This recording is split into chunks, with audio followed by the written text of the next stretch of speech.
My first experience with Resident Evil was 4 on the PlayStation 2, and I fell in love with the game immediately.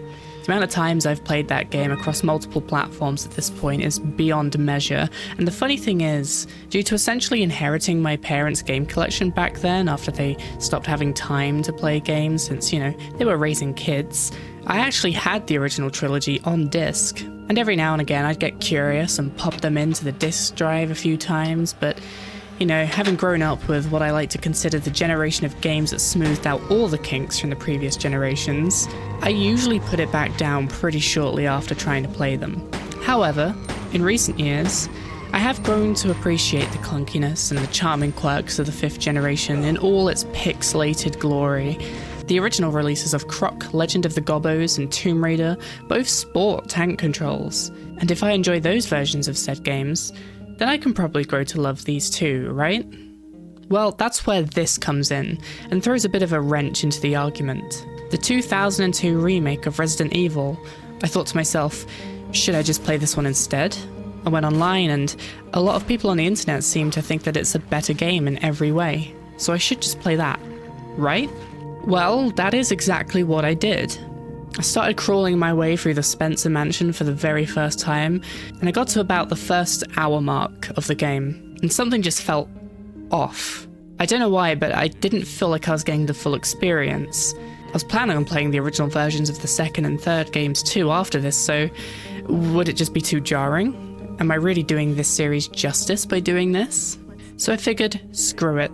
I don't care about the opinions of strangers on the internet. I'm going to play the original. However, I did lose the original disc a while back. I moved to a different city and I needed to downsize my collection, so I got rid of any games that I just didn't play, but were also worth a fair amount of money. I mean, look at how much this costs. I'm not in a position to buy this again, so I just did the next best thing in terms of buying the game legally, and that was the PS5 Classics. It's important to mention that the PS5 Classics version of this game has 0 options to switch to the native resolution for some reason. So for those who would prefer to see the native resolution, I apologize. I'm fully aware that with games like this, it can make some details of the art and objects in terms of 3D models stand out from each other in a way that the developers just did not really intend it to. It also causes the FMVs to appear really blurry, and for some reason, some objects in games still have a dithering effect on par with the native resolution scale. It's just a strange and limited mix by Sony. Anyway, with that out of the way, let's enter the world of Resident Evil. Immediately, the game's mid-90 campiness hit me like a truck, launching me straight into an era I wasn't even alive to witness. I mean, just look at these live-action FMVs. The cast of the characters are displayed much like a B-tier Hollywood flick released straight to home video. And the way that the gore is depicted, I mean, just look at this hand, still gripping the gun. But don't you worry, it's not exclusive to the intro. The in-game dialogue is just as fantastic, which we will get to. But first, let's talk about the plot. The game is set in July of 1998, and a string of missing people's cases and attacks from both people and monsters reported in the Arklay Mountains just outside of Raccoon City. And the Special Tactics and Rescue Service, also known as STARS, fly out in 2 helicopters to find out what's going on. During the flight, Bravo Team's helicopter malfunctions and crashes. Alpha Team land and exit on foot to find out what's going on, and this is when Joseph Frost is attacked by some kind of feral or rabid dogs, forcing the pilot of Alpha Team's helicopter to fly away, and the remaining members on the ground to retreat until they find a mansion hidden deep within the woods to take shelter. This is where the game actually begins. For my first playthrough I went with Jill, and the game began in the main hall alongside Alpha Team members Barry and Wesker. However, it appears that Chris didn't make it in time to make it through the door. Captain Wesker, where's Chris? Now, spoiler alert, obviously having a fair amount of knowledge on the series, I know he's fine. He appears in a lot of games after this, but it does immediately raise the stakes, especially back then when you had no idea who Chris Redfield was and if he's alright. The first thing I noticed about the gameplay was that it was definitely slower than other Resident Evil games I've played before, but I pushed through the first few rooms of the mansion and stumbled across that oh so famous encounter with a zombie, feasting upon the first member of Bravo team to be located, Kenneth.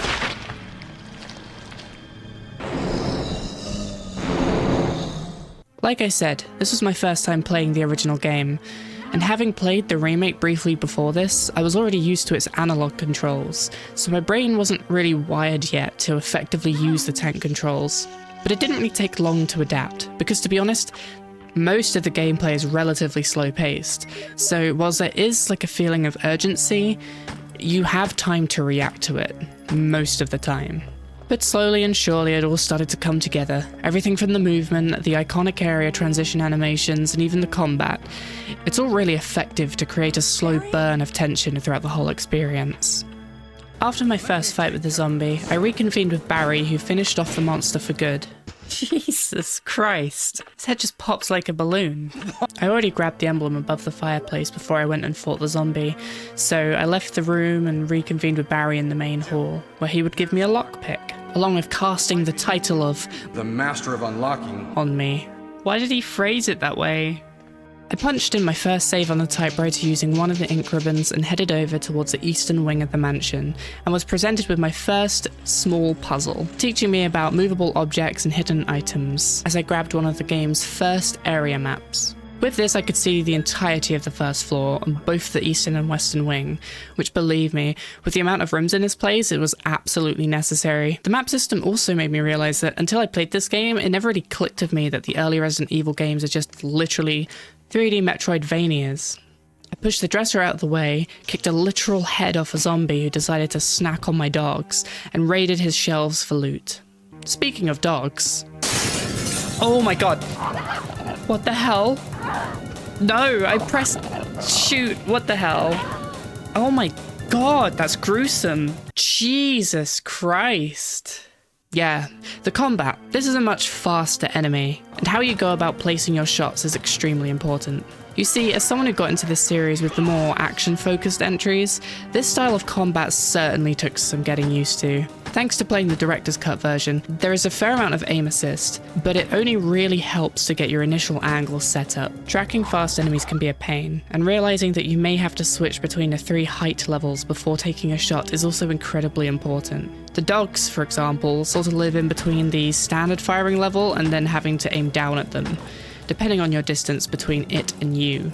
The next attempt went a little bit better. I was able to take out the dogs and push these cabinets around, revealing some much needed spare ammo, and I used the combine feature in the inventory to instantly reload my weapon and pushed onward. I turned the corner and entered a dimly lit bathroom, but the only thing that really seemed to be of any interest inside was this pretty ingenious yet dated mirror effect.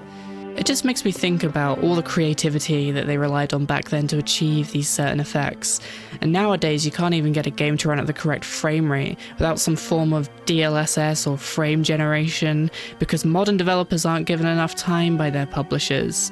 They're told to focus on in-game microtransaction stores instead of optimization and game mechanics, but well, that's a topic for another time in itself. Shortly after, I came to a room that was rather familiar, even as someone who had never played the game, but to my surprise, nothing actually came of it. The room afterwards was far more detailed, and had the first weapon pickup of the game mounted right there on the wall, just sitting there, all nice and pretty. I grabbed it, and something clicked. The only way out was the previous room, and upon entering it, the ceiling began to lower. I whipped out my shotgun, expecting to have to shoot my way out, but no luck. That's when good old Barry Burton arrived to save me from this trap and deliver that oh-so-iconic line. That was too close. You were almost a Jill sandwich. You're right. Barry, thanks for saving my life. He then immediately left, and something felt a bit suspicious about it all. With Barry once again nowhere to be seen, I quickly stumbled across my first save room. This is where I'd like to discuss the storage system. I've played Resident Evil 4 the most out of any game in the franchise, with the remake of the same game most likely coming in second. However, I have played a fair amount of the Resident Evil 2 remake, and I am sort of familiar with the box system. That being said, I still don't love it. I feel like the limited inventory space and the sparseness of the boxes themselves really ends up bloating the game with constant trips back and forth to manage my inventory. This issue is partially remedied with future playthroughs, as you have a much better idea of what to bring and when, but it's still a bit egregious to pad out the game's first playthrough with unnecessary backtracking, unless that's just me wanting to pocket every little item I can get my greedy little hands on. Anyway, I left the safe room and ran around the corner to a bunch of doors, one of which led to what looked like an art gallery full of birds? Okay, I mean, the birds in Resident Evil 4 gave me little treats. So what if I shoot these guys? Oh, no, oh, Jesus! Seriously, why do they do so much damage? Right, so are they, like, infected like the dogs, or are they just assholes? Regardless, after a few attempts, I was able to rid the room of these flying pests and find a strange-looking painting with a switch. Pressing it caused a change of music, but it doesn't actually seem to signify anything. I figured I'd just need to come back later, and for now I'd just move on. So I ran across the hall and wound up outside again to find the first major puzzle, 4 hexagonal slots. This became my main quest from this point on, so I began my hunt. I head back to the save room area and head upstairs for the first time, which initially surprised me, as I had no idea there'd be area transitions for certain stairs. For some reason I thought it was just always a door. I stumbled across a weird blank texture above a fireplace that is apparently a sheet of paper, but I had no idea what to do at this stage. So again, I went back down the hall, quickly stumbling across a botany book detailing the different types of herbs and their effects. And I found it interesting that it had informed me about the blue herbs before I even encountered them. Also, I'm going to mention Resident Evil 4 again, because it lacked blue herbs entirely, or even any sort of poisonous attacks. The more Resident Evil games I play, the more I realize that every game really does like to mix things up a little bit, and break gameplay norms, even shifting entire genres at times. I looped around the upper floor of the main hall to explore another wing of the mansion. I followed this door out and ended up on a balcony, only to find the pecked remains of another Bravo team member known as Forrest. And whilst he didn't have a box of chocolates, he did have a brand new shiny toy. The bazooka. Anyway, I quickly bolted out of there as the crows were diving straight for me, and I locked that door behind me tightly, never to go out there again. I wandered over to the upstairs of the dining hall from earlier, ready to push the statue off the balcony. A small detail I remembered from playing the remake. And realizing I had run out of ammo, I had to get creative and figure out a strategy to deal with the zombies here. I smashed the statue and retrieved the blue gem from the rubble and used my trusty lockpick to enter a fancy room at the end of the hallway. Inside was a grand piano, a bar, and a picture frame that could clearly be interacted with, but again, I couldn't figure out how to do it. So I left and began scouring the mansion for my next clue.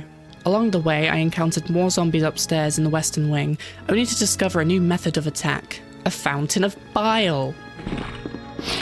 Ugh, what the fuck? I was on a critical level of health, with no herbs and no ammo, and I quickly learned of a strategy that seemed to work quite well.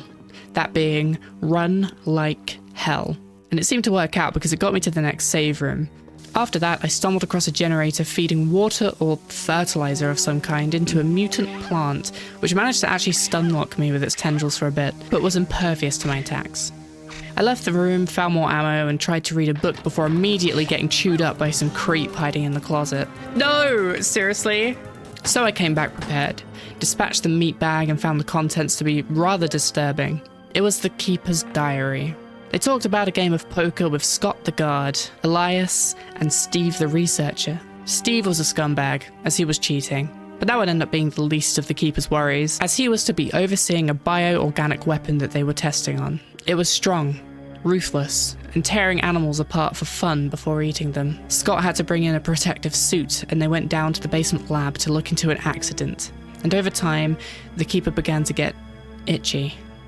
Very itchy. It spread across their body, causing blisters, a limp, progressively getting itchier, sicker, weaker.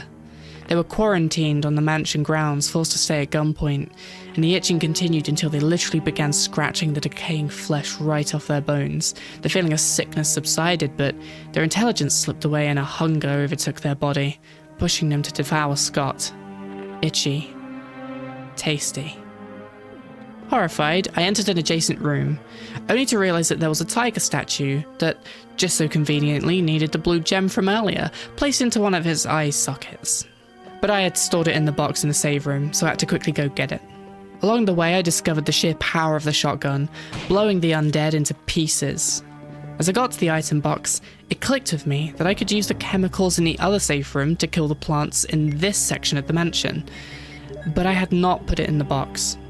So I ran over there as fast as I could, running into Barry in the process, who kindly donated some acid rounds for the bazooka. I grabbed the gem, put it in the statue, and claimed my first crest piece. I then poisoned the water feeding the plants using the chemicals and finally got some substantial healing items, and I was washed over with a sense of relief, no longer being an instant kill to every enemy that attacked me. I grabbed the armor key, allowing me to access a new set of rooms across the mansion, but was left wondering how to get the emblem behind the glass. In the meantime, I ran back and forth from the box to store the abundance of herbs I was graced with. The first new room I had access to presented me with some pistol ammo and a broken shotgun that I put straight into the box, as I figured it would be helpful later, like the other key items I had found along the way. At this point, I was going room by room, clearing absolutely everything out of them and hauling it all back to the item boxes. After some time, I came across an interesting room with a movable bookcase and some sort of fish tank, although that was too heavy to move with the water in it. There was a letter from a researcher known as Martin Crackhorn to someone called Alma, who considered the language used may be his partner. He told her that he was headhunted for his specialty to work within the previously mentioned basement lab. It documents an accident, leading to a virus escaping and infecting colleagues, leaving them into zombies, empty husks, wandering the halls and even knocking on doors. However, this seems to be just sort of muscle memory, as there's zero signs of intelligent life within them. The researcher writing this admits that he is too infected, and that he fears his memories of Alma slipping away one by one. So, the researcher took things into his own hands, to end his own suffering. I filed the letter away and noticed that there was also a smashed insect specimen frame in the room, and interacting with it revealed a switch that I could press. After doing so, the fish tank drained of its water, allowing me to push it. I then shifted the bookcase across to where the tank was to reveal some extra bazooka ammo in the wall. The next room had a lighter, a red herb, and some ammo. I continued through the first floor of the eastern wing until I opened a door that used up the key, signifying that I have accessed all rooms I currently can, and to my surprise, the key was discarded, freeing up inventory space. A very welcome feature if you ask me. In this room I found even more herbs and another member of Bravo team, Richard. Although he's not in the best shape. Ouch! It was a huge snake, and also poisonous. He's completely wrong though. The snake isn't poisonous. No snakes are poisonous. They are venomous, however. He tells me that There is serum. and marks it on my map. I made a beeline for it, snatched it off the shelf, returned to Richard, but it was too late. He succumbed to his injuries. I continued through the door next to him and immediately got hit with the most ridiculously placed enemy in the game so far, so in return I reduced his skull to chunks of flesh. I entered a room, picked up some ink ribbons, pushed a cupboard across, but the hidden room behind it was too dark to interact with anything, so I left to go get the lighter. On the way back up, I entered a room filled with knight statues. I figured that it was some kind of trap, considering that there were grates on the floor, so I covered them, pressed the switch, and revealed another crest piece. I went back to the dark room, lit a nearby candle, and retrieved some acid rounds from the cupboard. I decided to start combing through the rooms I had previously been in, trying to figure out what was missing. This is when I returned to the piano room, only to realize that there was a hidden section with a movable cupboard and a sheet of piano music behind it. I played the music on the piano and the wall with the picture frame opened up, finally showing me how to get behind the glass where the plants were. Inside was a gold emblem, and I finally realized what I had to do with the regular one I took from the dining hall at the start of the game. I ran back to grab it, swapped them out, placed the gold emblem where I found the original emblem, which moved the grandfather clock, allowing me to grab a shield key. This key brought me upstairs to the attic near Richard's body, which led to the first boss fight in the game, a large snake called Yawn, the very snake that killed Richard. I just about got through it by the skin of my teeth, and I had been left in a poisoned state. I went to check where the snake had slithered off to and found another crest piece. Panicking, thinking I was about to die, I quickly rushed out the room and towards the save room where I had healing items, but a cutscene triggered, and Jill passed out, and saved by who I assume is Barry. She then wakes up in a save room, although no one is anywhere to be seen upon waking up. Barry? I placed the moon crest, returned to the room with the fireplace and the paper, used the lighter, and grabbed the map to the second floor.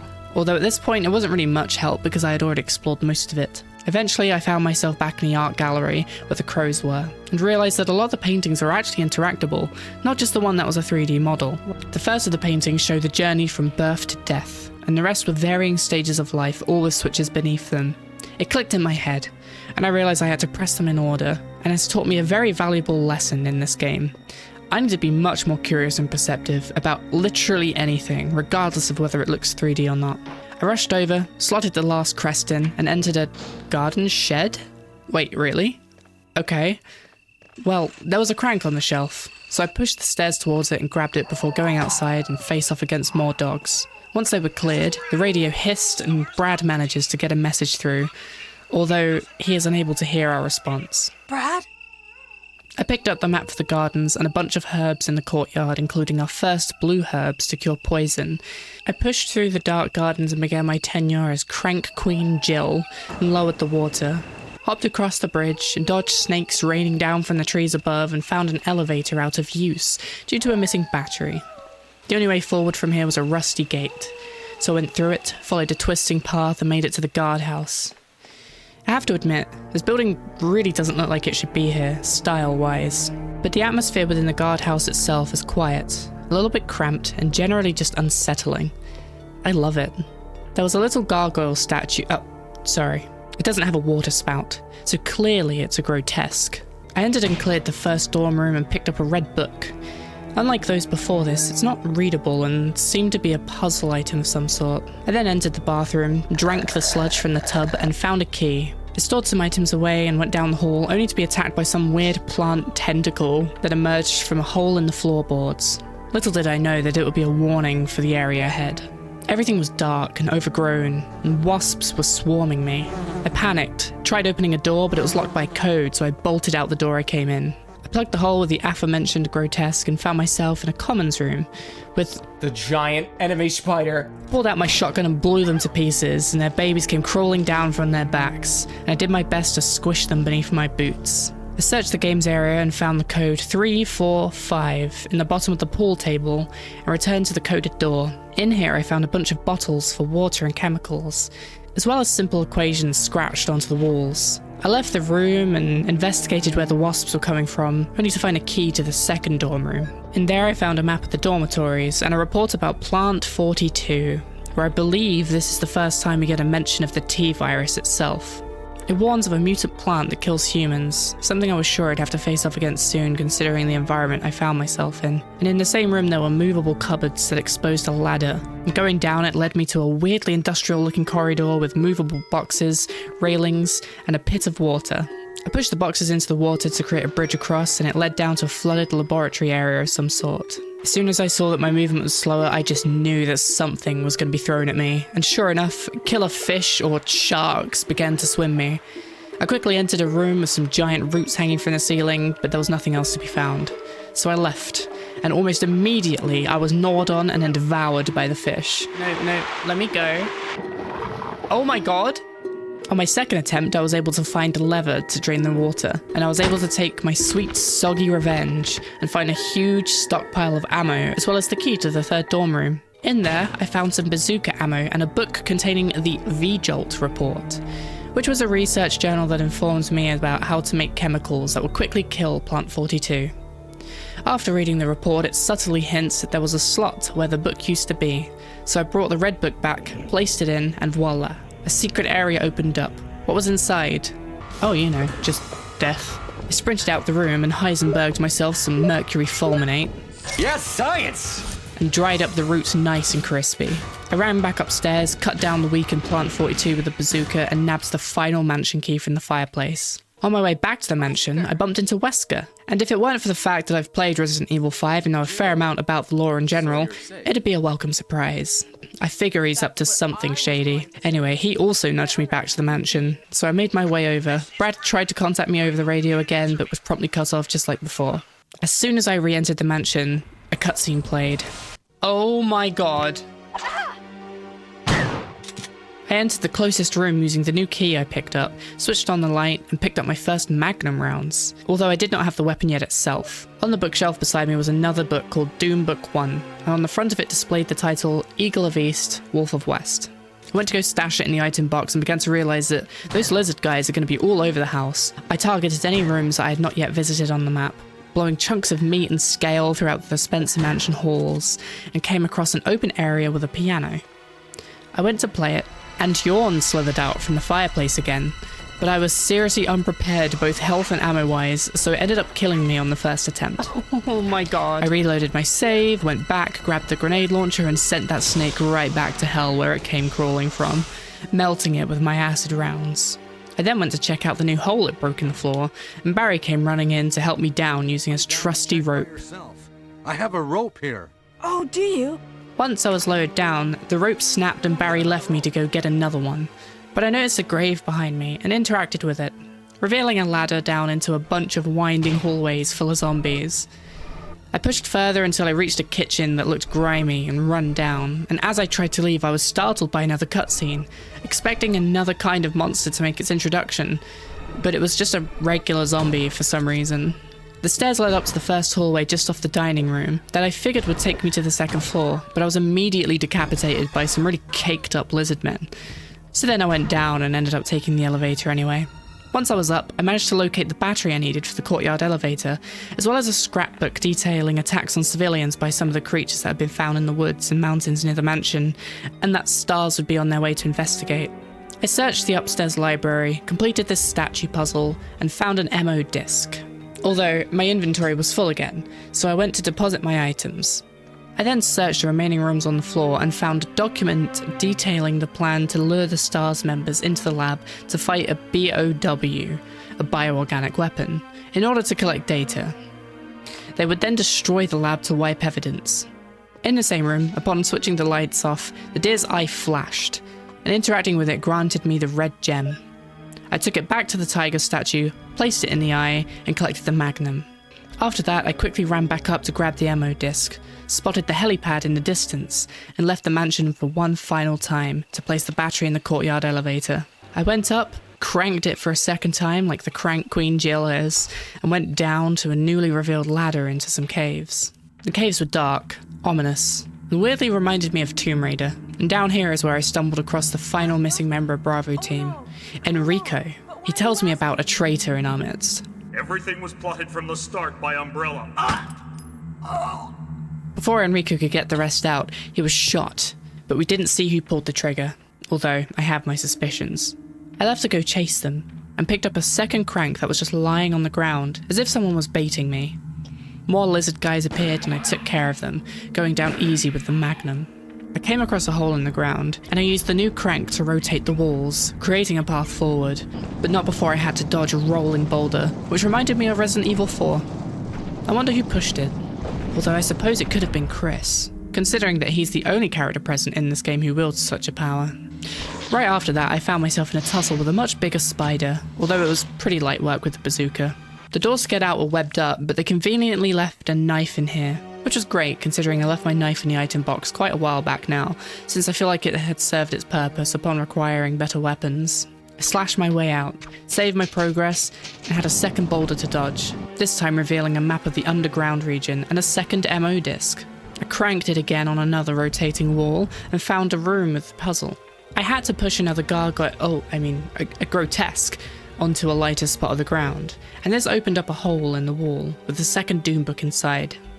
I found an elevator and went up to a fountain, and noticed that there were slots for wolf and eagle symbols on the side of it. I figured it had something to do with the books, but they couldn't be used here.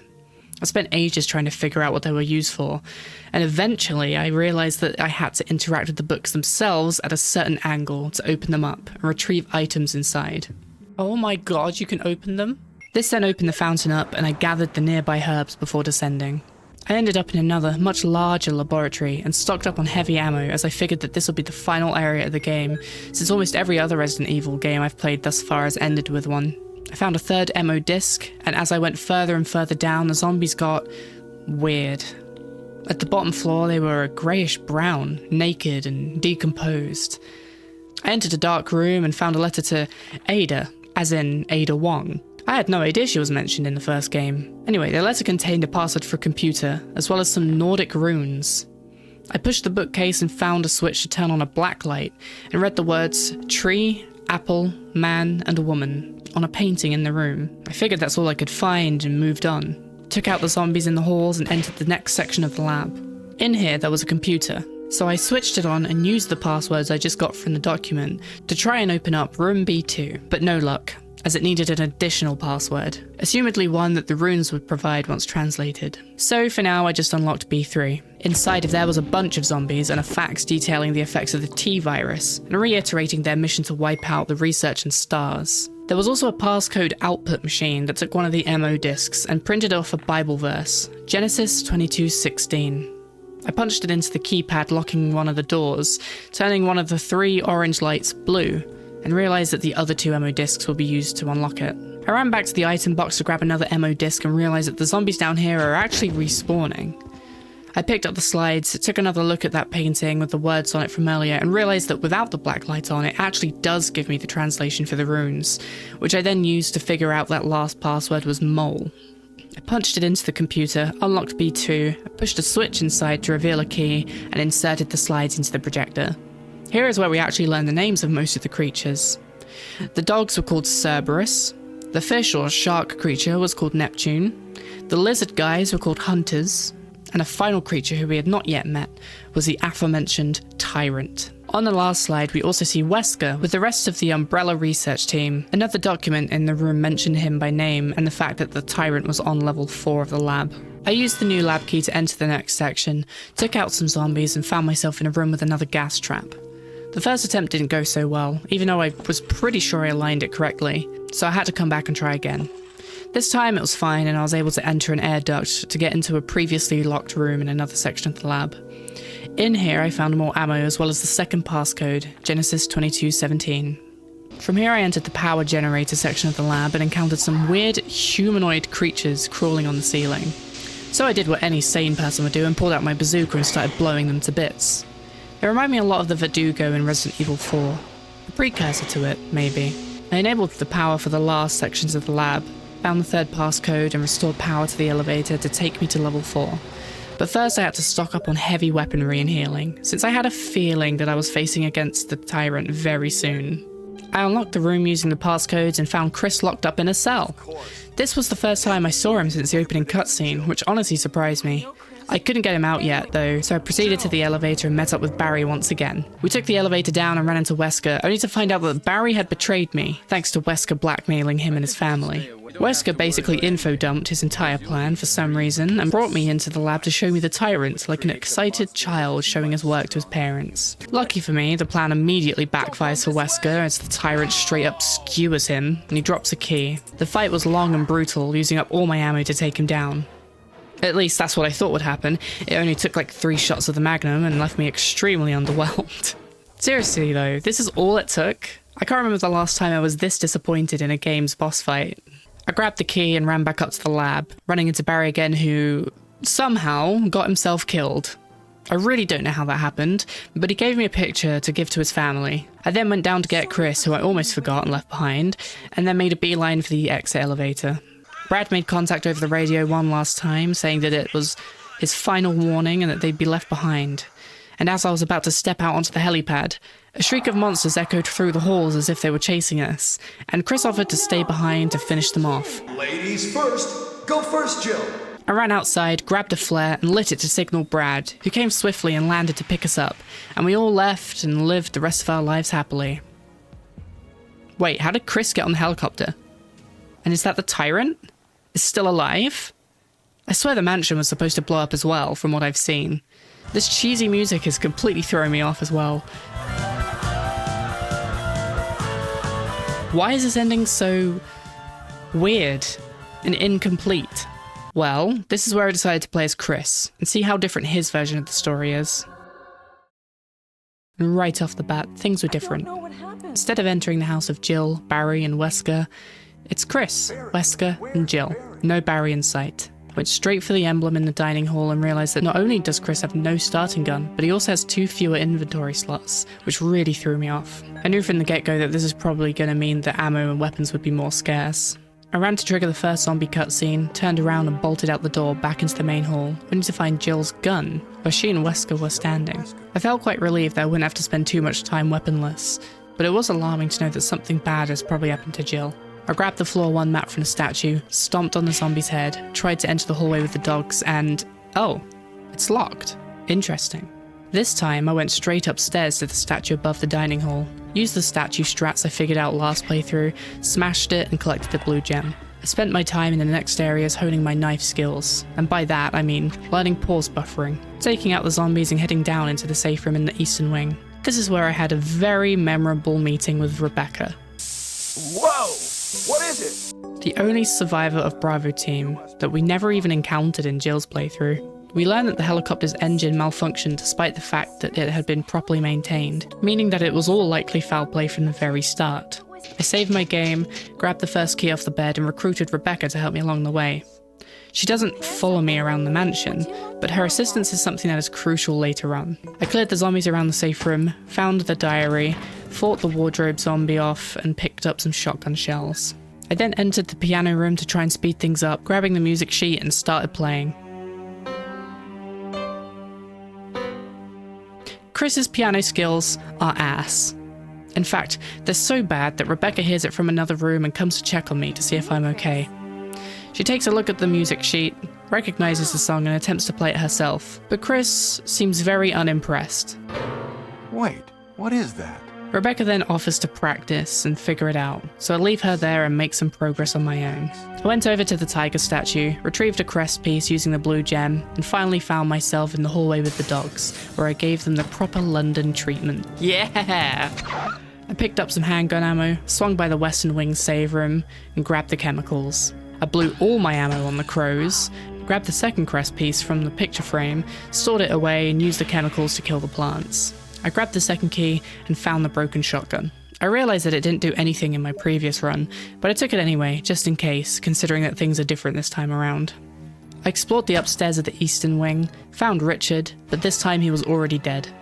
I grabbed the botany book, went outside, shanked some more dogs, drank the bathtub sludge, and found a little key. I wasn't sure what it was used for yet, and I had no inventory slots free, so I just left it there for now. Shortly after, I found myself at the Jill sandwich trap, and as I picked up the shotgun and the mount trigger switched, it dawned on me. This is what the broken shotgun was for. I placed it on the mount and walked away without issue. I then visited our good friend Forrest, but the bazooka was nowhere to be found. Just some handgun ammo.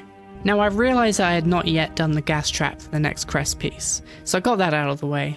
Although my inventory was full yet again, so I had to come back for it. I went into the room with the fish tank, drained it, and instead of bazooka ammo, it was more shotgun shells, which confirmed something for me. The bazooka just isn't in Chris's playthrough, or at the very least, it doesn't show up until later on.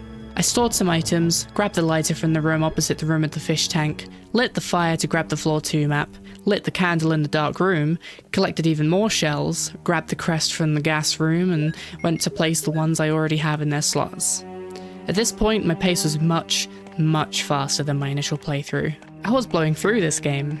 Now that I had the inventory room for it, I grabbed the small key I left earlier in the bathtub, and I realized that they're used for the locked desks, since, I wasn't the Master of unlocking. and I was able to find even more shotgun shells inside. Seriously, at this point I had over 30 shells. I thought I'd be left scraping by in terms of ammo, but I was actually doing way better than I expected. I went back to check on Rebecca, and despite the fact that Chris still had the look of disapproval on his face, it seemed like it worked. It opened up the wall, and I came back with the emblem to swap them out, placed the gold emblem inside the dining hall, retrieved the attic key from the grandfather clock, and fought the snake. The fight goes relatively smoothly, and I retrieved the final crest piece from the hole it slithers through. I left the attic, and the poison cutscene started to play. But this time, instead of being saved by Barry and waking up in the save room, Rebecca comes to see what's happening, and I begin to control her to retrieve the serum. I'm playing as Rebecca. Oh my god. This was honestly a really fun surprise, as Jill's playthrough never had any sort of character switching, and it really helped keep this second playthrough fresh. Rebecca is also just a great character, really kind, really caring, and I can see why she ended up getting her own game later on down the line, which is one I have still yet to play. Her section was a breeze. I managed to return pretty quickly and deliver the serum for the... Poisonous snake. Damn it, Rebecca, you're a medic. Venomous, not poisonous. Anyway, I placed the last crest piece, grabbed the crank, and got ripped to pieces by dogs outside. Luckily there were herbs next to me that I could use to rub on my neck and fix my lacerated jugular. I grabbed the map, began my tenure as Crank King Chris, took the elevator down, stabbed another dog, ran past some others and entered the guardhouse. Right away I plugged the tentacle hole. I grabbed some more ammo, performed a London home invasion on some dorm boys, grabbed the red book, was feeling a bit parched so I drank some more bath sludge, grabbed the serum key, avoided the big fluffy puppies, grabbed the chemical room door code, entered the room and... Chris can't use the chemicals. Okay. So he can't read music sheets. He can't mix chemicals. What can he do? He's an absolute meathead. A himbo, even. I put those stupid leg muscles to work and snagged the key by the wasps to enter the second dorm room. Grabbed the dormitory's map, assaulted a drunken man in the bathroom, grabbed some zinc ammo, and went down the ladder to make a box bridge and go into the flooded lab. I drained the water, stocked up on even more ammo, bringing my overall shotgun shell count to over 60 at this point, filleted some fish, grabbed the V-Jolt report and replaced it with the red book. I entered the boss room of Plant 42 and it immediately snatched me, wrapping me in its tentacles, sucking me, draining me of... Okay, let me rephrase that. It started to drain my blood. Conveniently, Rebecca was nearby and heard Chris's screams, and came into the room.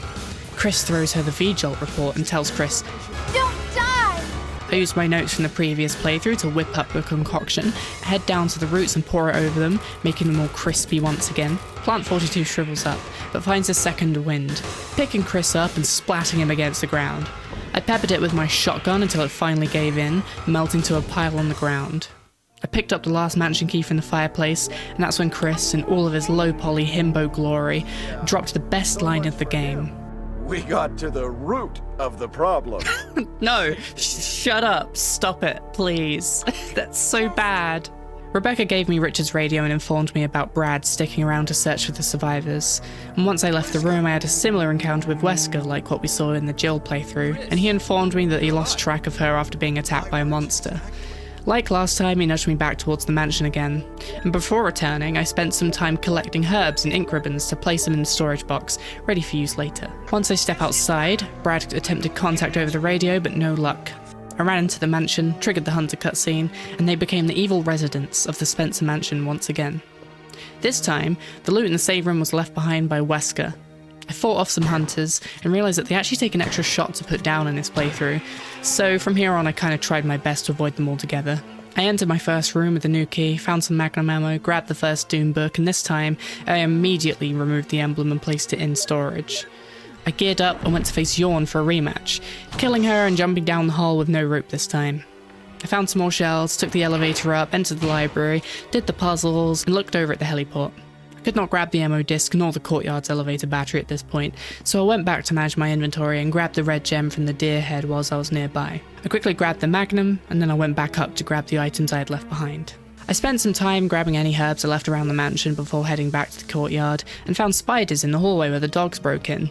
I don't know if this is exclusive to Chris's playthrough, but it was pretty cool. They're so easy to dodge, luckily. I ran outside, plugged the battery in, put Crank King Chris to work again and descended into the caves. Here I found the flamethrower. So this is the weapon I get to use in place of the bazooka. I went to see Enrico, Wesker took him out, and I got to use the flamethrower against the hunters. And it's absolute ass. It does barely any damage, it has pathetic range, and the ammo drained way too quickly.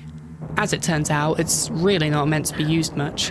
Its main purpose is essentially as a key, as when it's placed on mounts, it triggers switches. I picked up the second crank, ran from the hunters, and got cranking, allowing me to cross the gap into the next section where the first boulder is, and considering that it chased me, I think I can confidently rule out that Chris wasn't the one who punched it. I faced off against the spider and tried to use the flamethrower again, but all it did was confirm to me just how bad it was. I grabbed the knife, cut the webs on the door, and entered the next save room. I triggered the next boulder, grabbed the map, the ammo disc, cranked it a final time, grabbed the second Doom book, and by extension, the emblem. I went upstairs, slotted them in, and descended into the lab. Now this part went by in a flash, not only because it was still fresh in my mind, but because I took notes for this video. I had all the passwords already written. So, I grabbed the third MO disc and immediately entered the correct passwords on the PC to unlock the 2 rooms. Grabbed the slides, played the slides, grabbed the lab key, printed a passcode, went through the air shaft, printed the second one, and went to the power generator room. I killed the insect dudes, rerouted the power, grabbed the third passcode, typed them in, and found Jill in the prison cell this time instead of Chris. Jill warns Chris about Wesker, but Chris already knew this thanks to reading the reports and looking at the slides. And even though this was obvious, at the start of the game, the fact that Jill left her gun behind and was missing, it was clear that Wesker took her immediately to the cell. Now that all of this had been completed, I made my way to level 4 and ran into Rebecca by the elevator, much like the interaction with Barry, except this time she's not here to betray us. Chris hurts Wesker's feelings, so he shoots Rebecca. Pain. He then forces Chris to come see the Tyrant, and Chris, the absolute chad that he is, just laughs and hurts Wesker's feelings again. Chris? Stop it. The ultimate life form, Shadow the Hedgehog, the ultimate failure, the Tyrant, escapes. Skewers Wesker yet again, but this time the cell key doesn't drop. The Tyrant immediately goes down like a sack of potatoes, and I leave the lab to go see Rebecca. It turns out she had a trick up her sleeve. Seems like this bulletproof jacket is pretty strong. Rebecca suggests going to rig a bomb to the lab, which causes an alarm to sound off. In a hurry, I sprint to Jill's cell, which for some reason has been unlocked without a key, and we both run to the exit. I expertly dodge the weird Jeff Goldblum fly-looking dude and arrive at the heliport. This time, both Jill and Rebecca offering to fight off the monsters. I signal Brad, wait for him to land, and the Tyrant's alive and crashes into the helipad. I shoot it a couple of times, and out of nowhere, the dude starts running at me fast. He's knocking me about and trying to slice me in half, but Brad throws down a rocket launcher to me. I quickly pick it up and blow the Tyrant to pieces. Now this is what I was hoping for in terms of a final fight. It wasn't particularly hard, but it threw curveballs, threw me off my game, and genuinely had me worried during the fight. It also had a really good amount of spectacle. We board the helicopter and explode the mansion along with the lab. Jill and Rebecca are on board too. No Barry in sight still though. I think in this timeline he just outright dies at the start. Anyway, it's clear that this is one of the good endings, if not the good ending. I know there's a lot more endings than what I got, but I'm happy with what I achieved and I don't feel the need to go and do it again straight away. The credits play, and at the end I'm rewarded with a very motivational message. What a tough guy. Really. And I unlock a key to use at the start of the next run, but I didn't check it out myself, as all it does is unlock alternate outfits in a room within the mansion. So, overall, what did I think of the game? Well, as someone who grew up playing Resident Evil 4 and 5, and only really played the remakes of 2 and 4 since then, I absolutely loved it. Seriously. It's cheesy, it's not at all scary compared to today's standards, and it's clunky as hell. But honestly, it has so much character, so much charm, and it just feels like a blast to play. The atmosphere of the mansion is so unique, and it's unlike any other game I've played, and I adore it. It's horrifying, yet cozy in a weird way. In terms of controls, you do get used to them. The game is built around them after all, and they start to feel really natural after the first hour. So much so that I went to try the remake again for a few minutes just to see what it was like in comparison. And I forgot to use the analog stick. The tank controls just felt so right. I knew that other YouTubers have stated that they prefer to use the tank controls, even in the remake. And now I kind of understand why. It just kind of becomes second nature with these sorts of camera angles. And I wouldn't exactly say that it makes it more difficult. Speaking of difficulty, I played on like the middle difficulty, and other than my first hour where I was still getting the hang of things and I'd yet to find a stockpile of herbs, it wasn't really that hard. If anything, by the end of the first third of the game, you usually have enough ammo to see through to the end. Even in Chris's playthrough, I ended up with way more shotgun shells than I could count. Bosses went down pretty easily too. I'd say the most difficult one was probably Yawn, since you're in the early stages of the game and it kind of takes you by surprise, so you might not be prepared for it. Plant 42 and the giant spider were kind of pushovers, and so was the first Tyrant fight. The second Tyrant fight does get your blood pumping a little bit more, but it's still not exactly difficult. It's mainly just fun. The spectacle of it just makes it really cool. I'll probably try the harder difficulty settings on my next playthroughs, but it will probably be a while before I do that again. Progression in general just feels natural.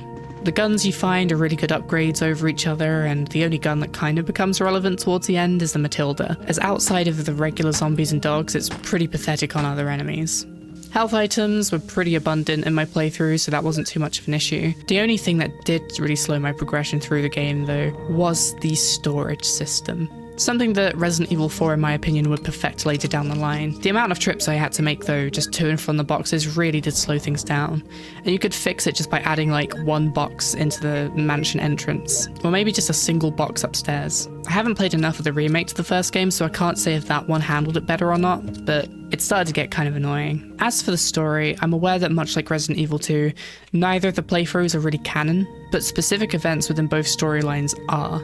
As far as I can tell, both Chris and Jill went through the mansion and had that experience. Neither of them ended up in a cell. Rebecca survived, Barry survived, Brad survived, and of course, Wesker survived. The voice acting was bad by today's standards, but dare I say, iconic. It's over the top, it's cliche, it's exaggerated, it's perfect. I love it, no notes. Speaking of audio, I'm also aware that the DualShock version of the director's cut has a new soundtrack, and I gotta say, I'm really not a fan. It's kind of famous for being bad, especially that basement theme, so I'm happy I got to play this version of the game. On the flip side, I have heard really good things about Deadly Silence, the DS version of this game, and I will likely look into it in my own time. Anyway, the game was amazing. I'd love to cover both the OG Resident Evil 2 and Resident Evil 3 later down the line, but I would also like to start streaming the remake of this game, seeing that I have the Origins collection. Finally, to close things off, as always, if you enjoyed this video, please consider liking and subscribing. It takes a lot to make the kind of videos that I do, and every little thing helps a small channel like mine out. For those who take part, I hope you all have a happy Halloween, and I'll see you all around. Goodbye.